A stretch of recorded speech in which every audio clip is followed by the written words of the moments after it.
Good morning mga kalakotsera. Weekend na naman. Haha, weekend na naman ngayon. So, kagabi pa kami nag-iisip kung saan kami pupunta, no? Dapat magtatanay kami, pero since kagaya natin last week doon, change tayo, location, no? Wait lang, kagigising ko lang kasi hindi pa ako naghihilamos. Tawag dito, change location tayo. Bali, ngayon pupunta tayo ng Clark. Nakapag-book na ako ng hotel. Meron na rin kaming itinerary for today since 3 p.m. pa naman yung check-in sa hotel. So, ang ganda ng panahon, promise, maaraw. Ayun na nga, bali nakapag-book na ako ng hotel, doon tayo mag-stay for one night. Kasi kailangan din namin umalis bukas ng mas maaga sa check-out time since kailangan namin umuwi ng bahay nila, my loves, para maglinis. So, yun. Ano ba? Basta mamaya, hindi ko naisa-isahin muna yung itinerary, no? Kasi biglaan lang din. Somehow biglaan. Nakabook na ako, kaya goods na yung hotel. Kaso yung mga pupuntahan namin, i-check ko pa habang nagbabiyahe. Anyway, 2 hours naman yung biyahe, so enough time pa tayo. Bali, mag-prepare na kami. Balak namin mag-breakfast na lang while mag-drive-thru na lang. So, while driving. So, ayun. Balikan ko kayo mamaya. 2 hours later. Hello mga kalakotsera! Ito na, sasakyan na tayo. 8:46 na. Then, papunta na tayo ng Clark. Pero bago kami mag-check-in, since 3 p.m. pa yung check-in sa hotel, dadaan muna tayo, magla-lunch muna kami sa nakita ni My Loves na restaurant. Within Clark lang din naman, no? And ang biyahe natin is kulang-kulang 2 hours, 1 hour and 51 minutes. So, around 10:30 nandun na tayo. Which is, yun talaga yung yun din naman talaga yung oras, no? Yung travel time. So, ayun. Meron. 229. So, ayun. Nagpalaman kami ng RFID. So, ayan, no. Bali from Taguig to Clark, 1 hour and 51 minutes. So, ayun. Dito pa kami sa parking, eh. Palabas pa lang kami. Dadaan muna kami ng McDo para mag-drive-thru. Yun lang. Hindi pa tayo nakapag-ayos. Wasa pa nga yung buhok ko. Anyway, matutuyo yan along the way, no? Ayoko na kasi mag-blower, eh. Bubuhag-hag na naman, eh. So, ayan. Ang ganda ng panahon. Pinagbigyan tayo today. Ang ganda na araw. Grabe. Ganda ng panahon. Huwag sanang ma-jinx. Pero okay lang yun kasi naka-hotel naman tayo, no? Tsaka yung mga activities natin, may activities ba? Parang wala naman kami activities. Kakain lang yata kami. Mag-staycation lang kami doon. Kaya doon yung napili ko kasi kailangan namin umuwi ng Bulacan bukas kasi maglilinis kami ng bahay nila. Makikikain kami doon. Kasi wala nga pagkain sa rep, di ba? Hindi pa kami ulit nakapag-grocery, sobrang katamaran. Puro food panda na lang. So, yun, kaya doon kami banda, no? Tsaka medyo nananawa na ako sa Batangas, eh. Hindi naman baka magtampo. Hindi naman sa nananawa, pero kasi ang dalas natin doon. So, maiba naman. And kababagyo, di ba? Doon yung sentro ng bagyo nitong nakaraan. So, hayaan mo na natin mag-recover ang Batangas at balik na lang tayo next time. Ano pa ba? Yun lang. Biglaan lang din to. Kagabi ko naisip to. Kaso nga inaantok na ako dahil hindi ko alam, pinag-chamomile naman pala ako. Akala ko usual na tea lang. Chamomile tea pala yun. Kaya nagbubuka ako, inaantok na ako, eh. Hindi ko na kinaya, no? So yun, kanina na ako nakapagpabook. Palobat na tayo kasi wala pa tayong breakfast. Ang aking sugar mukhang bumababa na. Dahil kanina pa tayo gising 6:30. 8:45 na, hindi ba tayo nagbe-breakfast? Nag-coffee lang ako. Kaya feeling ko pababa na yung ating sugar. So, ayan. Hello, BGC. Hello, Uptown. Sawa na kasi kami rito, eh. Hindi lang sa sawa, wala kaming budget. Wala kaming budget pang wildflower, wala kaming budget pang ganyan. Kasi, di ba, pagkakain tayo sa ganyan, isang kainan lang, 1,000 na. Diba? Medyo nanghihinayang tayo sa ganun. Gusto ko kasi kung mag-spend tayo ng magkano, make sure na may nagawa tayo doon sa lugar na yon, may activities, meron tayo na explore. So, ayun. Mamakdo tayo dito banda. Dito kami madalas magmakdo.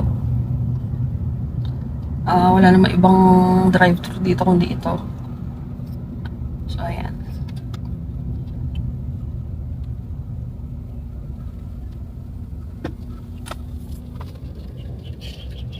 Sabihin na naman nila, sabi nyo, papakarwash na kayo. Umulan kaya, may bagyo kaya. Diba may bagyo? Diba? Magpapakarwash kami, tapos papuputikan lang, di doble-doble bukas kasi maaraw na eh. Hindi ako mangangako kasi mahirap na mangako eh. Sabihin nyo, hala, ang haba ng pila. Hindi na. Parking. So, ayan. Balikan ko kayo mamaya. 2 hours na naman yung biyahe natin, no? Pero this time kasi, kahit pa paano, wala masyadong heavy traffic eh. As per Waze ewan ko lang sa totoong buhay. Minsan si Waze may topak eh.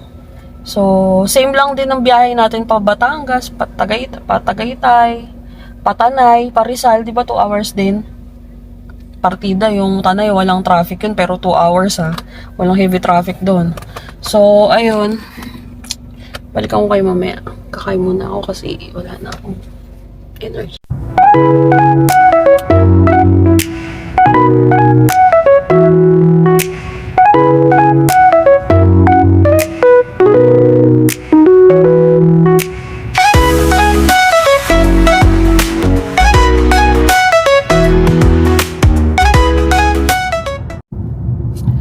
Hello mga kalakotseran, dito tayo sa Clark.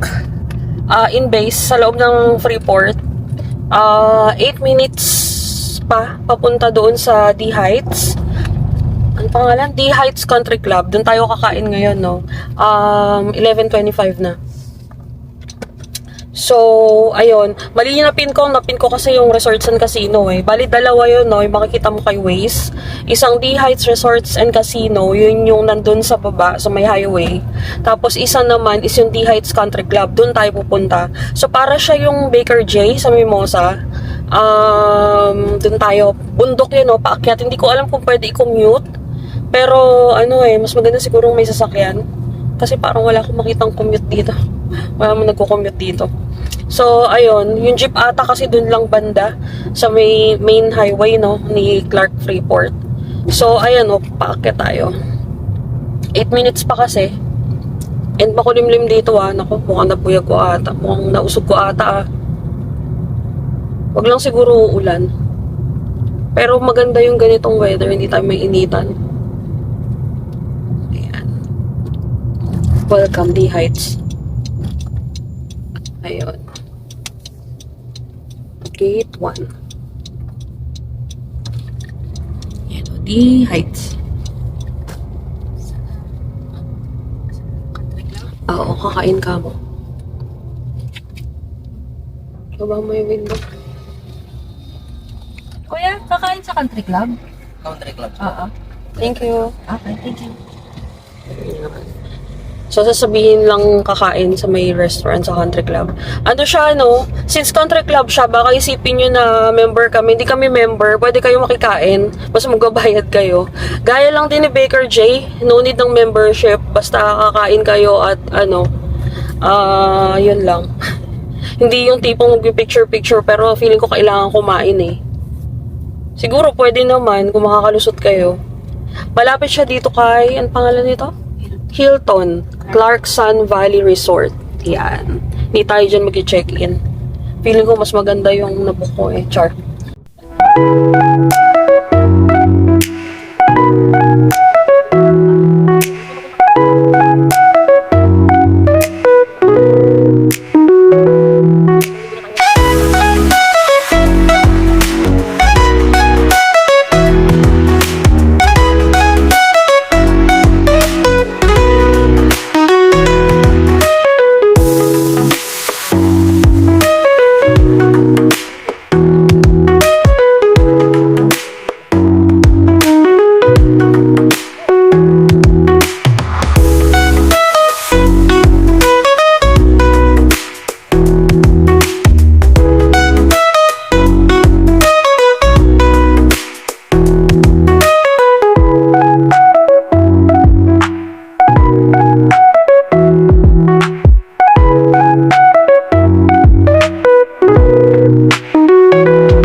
So, ayan, dito na tayo sa, ang lugar to, D Heights Country Club. So, bababa na kami, no? Magsusus muna ako. Nakachinelas kasi ako eh. Baka may, may dress code. So, ayan, balikan ko kayo. May cook pa doon sa sasakyan.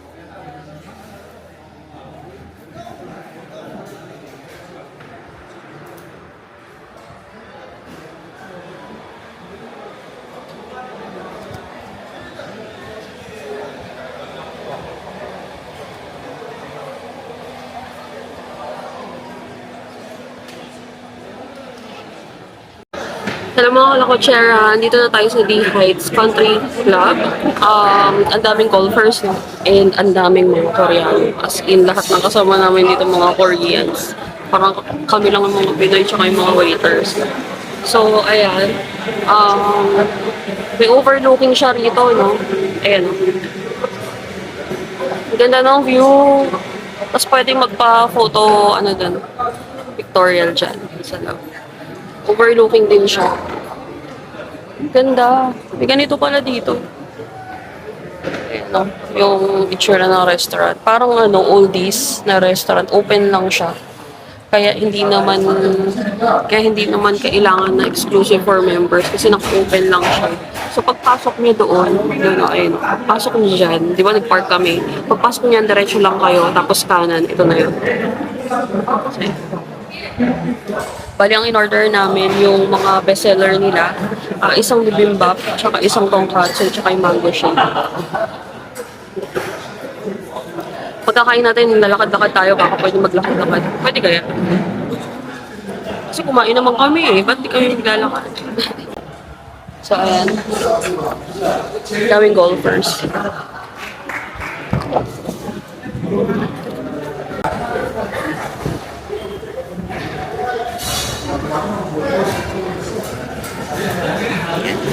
So, ang dami, no? Ayun, bumababa sila ron. Parang dun ata yung starting point ng mga nagugol.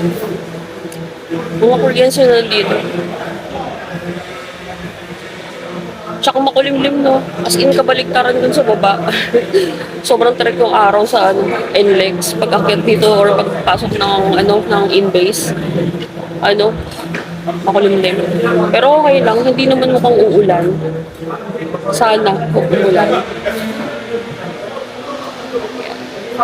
Ikot-ikot tayo mamaya. Kasi 3 PM pa yung check-in eh.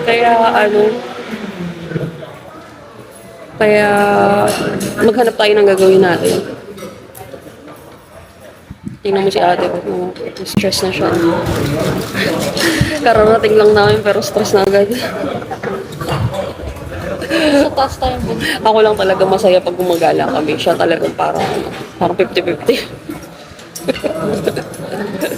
Masaya lang siyang kasama ako pero parang di siya masaya na gumagala. Gusto lang niya talagang sumama sa akin. So, ayan. Tignan nyo kasi yung view. Lagi ko yung tinitingnan nyo. Ayan o. Yung sabi mo, nanonood, parang baliw to. Sa kanya nakatapat yung camera eh. Ayan na nga o. Diyan kayo tumingin.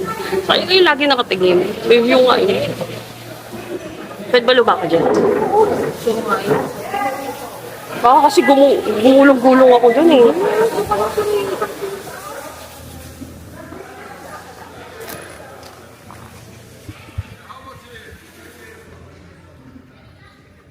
Tingnan niyo muna yung get up ko. Parang akong golf first din. So, okay. So, ito yung view. Bangin na pala to. Walang tubig yung river doon, no? Parang may river. Ganda ng view. Dito yung maganda, oh. Nice.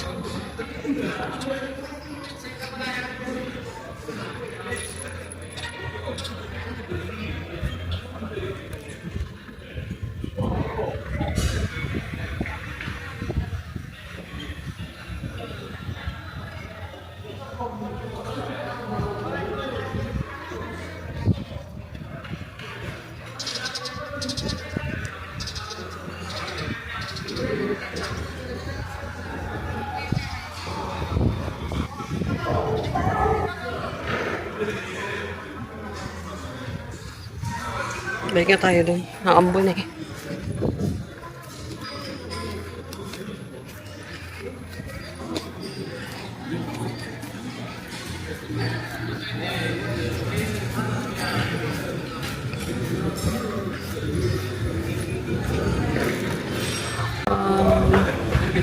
Nilabas na nila yung mga sides. Kaya itong mango shake? Ha? Oh my God! Mukhang kailangan natin umusin ito. 250.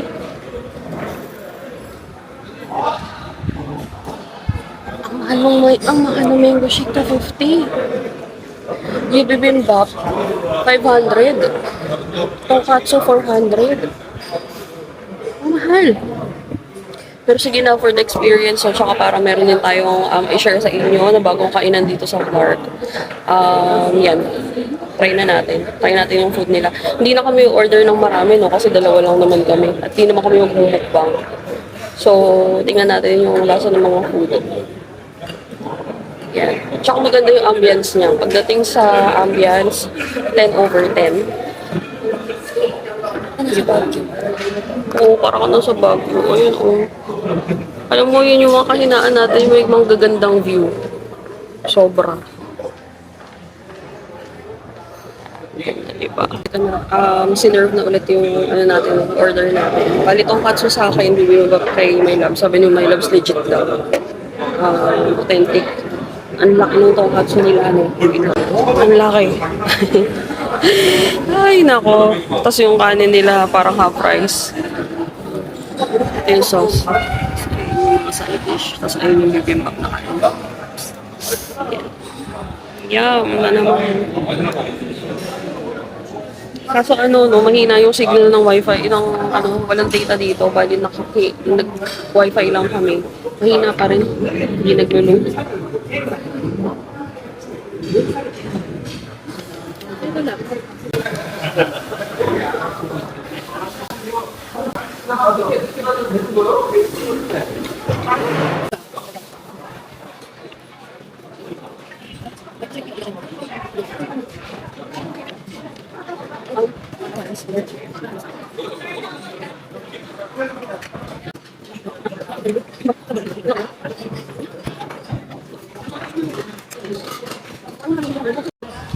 Alam mo, akala ko siya. Tapos na tayo kumain, hindi ko na naubos. Busog na ako. Mabigat siya sa tiyan kasi kanin eh. Sarap. 9 over 10. Malangaw lang talaga. Pero pagkain wise, ambience, 10 over 10. Pagkain, 9 over 10. Yung langaw lang talaga. So, aside, okay naman. Okay siya. Worth it naman yung punta. Ang ganda ng view eh. Ako na kasi.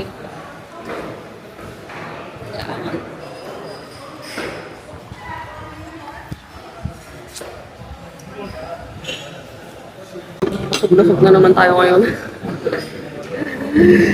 Ay, nako. Marami pa akong di na-upload na video. Puro mukbang. Bahala na kayong ingit. Upload ko na mamaya. So, ayun. O nga pala, nakapakita ko na ba sa inyo? Binabudol ko sa TikTok shop. Ang ganda. Labubo na S23 Ultra na case. Yan. Meron siyang kasamang ganito. Ako lang nagdikit niyan kasi may pandikit naman. Kung baga nakaseparate siya, didikit mo na lang. Ayan.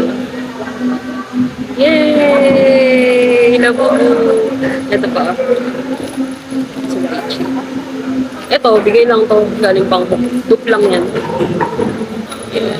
Ito parang 60 pesos, 67 pesos. Lalagay ko yung link dito sa baba sa description kung gusto nyo rin. Hindi ko lang alam sa ibang unit pero Samsung meron siya. Ganda, no?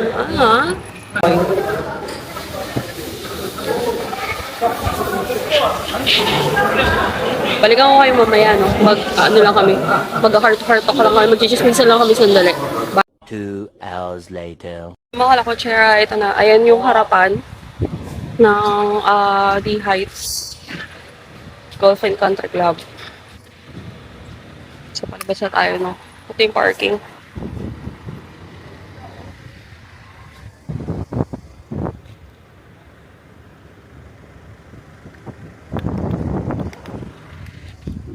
kami parking.